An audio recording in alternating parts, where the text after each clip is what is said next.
All right, fire away. Is that just an injury update on Joe Flacco? We'll see. We'll take it day to day. It was a shoulder issue. He came back. And so, again, it's sore today, certainly, and we'll continue to work through the week. Right. Trey we'll take it day to day with him. He's obviously came out of that game with a very similar issue, so we'll work through the week with him. How much do you feel like he was feeling that when he was playing? I'm sure he felt it a lot. Yeah, I'm sure quite a bit. Shaka Hayward? Shaka will be a several-week issue. The hit that ended Trey's day, football play or over the line? I don't really comment there. Yeah. With the amount of double teams and chips and all that kind of stuff that Trey gets, how do you see plans change when Trey's not in the game? You know, How does it change? Yeah, how do things change? Yeah, well, it's like we go against guys. You know, it's when that guy's in the game, you're calling it that way. You know immediately when they're not in the game. So, yes, it changes in terms of a tight end being over there, a back coming out of the backfield. It's not as substantial as when he's in the game, and no different than how we track it when we play other teams. How have you seen kind of the young edges try to take that next step there? Yeah, got to continue to improve. You know, like Shamar. Really, you look at Shamar's time on task; it's minimal in what he's gotten the opportunity to do. And so I see an ascending player who's just working to get better every single day, and that's what we're asking him to do.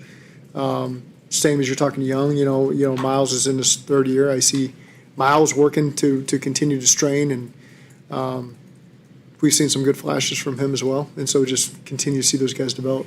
Demetrius told us, Zac, that it was a defense-only meeting today to kind of address all of the techniques and kind of also the subjective part of yesterday, sticking together as a group. What does that show you about his leadership and that group to get better? Yeah, I think we've got good people in that room, and we're into holding each other accountable. That's the biggest thing. It's just it's little things. It's not always a big thing. You know, it's just giving up an extra 3 yards sometimes on a run or a perimeter play. It's being a step hesitant, and so maybe you're not missing a tackle, but you are missing a tackle because of the little hesitancy there. So those are things that I think we're seeing as a unit, as a team, that we've got to clean up and be better at. And there's not wholesale changes to be made with that stuff. It's just fundamentally we got to be better, and that's really at every level of the defense. There's certainly things in the other two phases as well that we have to clean up on offense and special teams as well. That hasn't been good enough either. So as a team, those are the things that we're all accountable for, and I know that the guys are of the right mindset to get it fixed and play better so that we can go win a game.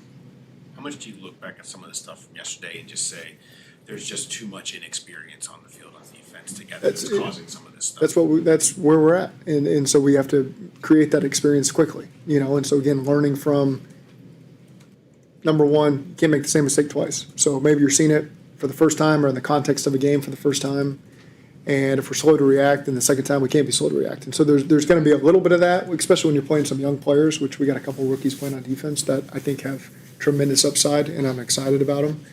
And at moments, there's going to be growing pains. You just can't have them all together. You know, one play this guy, one play that guy.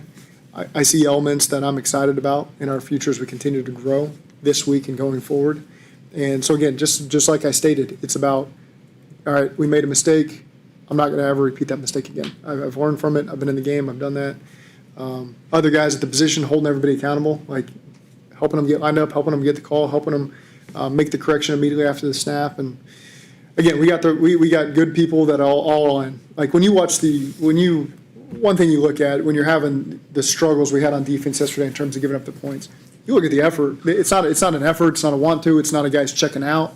It wasn't perfect all the time, but there were moments there in the fourth quarter I saw 11 guys swarming to the ball, you know, and we're going to continue to build off of that. We're not going to run from the fact that it was good enough. It wasn't good enough. We got to get some stops and keep the points off the board. There's some opportunities we had where we're an inch away, and we didn't take advantage of that inch, and they did. And so 7 points or led to 3 points when we could have been off the field, and those are things that we'll be better for in the future. What was the biggest message that you had for the team today? Similar. I mean, similar to all the things I've said here today. Do you look at the standings in the division right now, and for all of the struggles on defense, for all of the struggles you've had overall, 3 and 5, but still right in the thick of it? I'm aware of it, absolutely. And today's about cleaning up yesterday for us. You know, it's not, yeah, I'm aware of that. that hasn't been a focus for us today. We just have to control things we can control, because if we do that, we're going to be just fine moving into the future, and we'll be able to take advantage of the opportunities we get. But until we make these corrections and are better for it this week, then none of that's going to matter to us. And we know that. I know that our guys are accountable for it and want to get it fixed.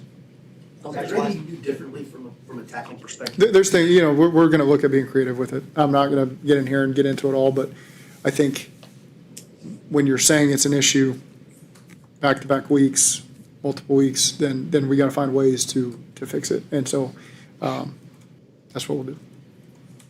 With what you said about not making the same mistake twice, or the tackling issue, because it does keep coming up over and over again, is that purely physical? Is that not guys mentally putting them in a bad position to make a tackle, or are they just unable to, the technique's not? No, I think it's at moments there's flat out missed tackles. At moments there's a step of hesitancy that is not allowing you to be in a position to get the guy down for a 2 to 3 yard gain, as opposed to more significant than that. So again, things that you can see on the tape and are able to be cleaned up, and we just have to do it. Can't keep sitting up here and saying it. What is the tape telling you about the last 2 games from a pass rushing standpoint? No sacks, only 3 hits. When you look at it, you just broke down kind of what's going on with tackling. Is it guys just not winning one-on-ones? Is it as simple as that, or what are you diagnosing as that issue right now? It's got to be everybody collectively. There's got to be some more one-on-ones that we're winning. We're getting home on. With our pressures, we're sometimes we're right there, right in the thick of it, and maybe at that point there's a coverage let up where they just give up a little bit of space and he can get the ball and find a completion. So it all works together in conjunction, and I think overall it's certainly an area we got to improve. Got to affect the passer.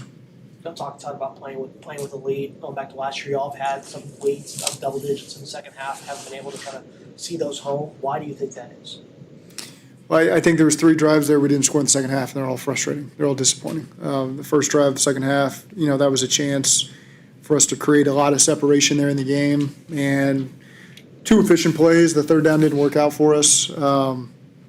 Disappointing, because to me, that was the opportunity for us to put the game away, quite frankly, and go down there and create a 3-score lead and start to run away with this. And so, you've asked me a lot of defensive questions but there's still things on offense, obviously, that, we want to score on a higher percentage of our drives than we just did. And you cross that 40 threshold, and that's going to be tough to beat. And so, again, we have high expectations for what the offense does.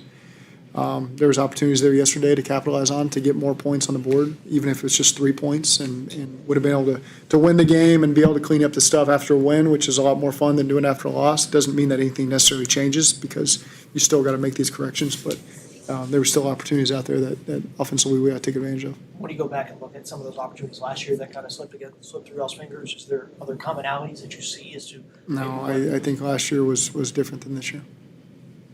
Anything you can point to with Andre this year, maybe why he's not taking advantage of some of his opportunities? I think there's certainly a couple plays that he wants back, and there's been some times he's made some big plays for us as well. So I got a lot of faith in Andre. Before the first 2-point conversion, it seemed like there was like a late sub or 2. Like, was there some confusion or communication there? When they went for 2, there was slight confusion. We got our guys on the field, and they got the call, and they were able to operate. Okay, thank you.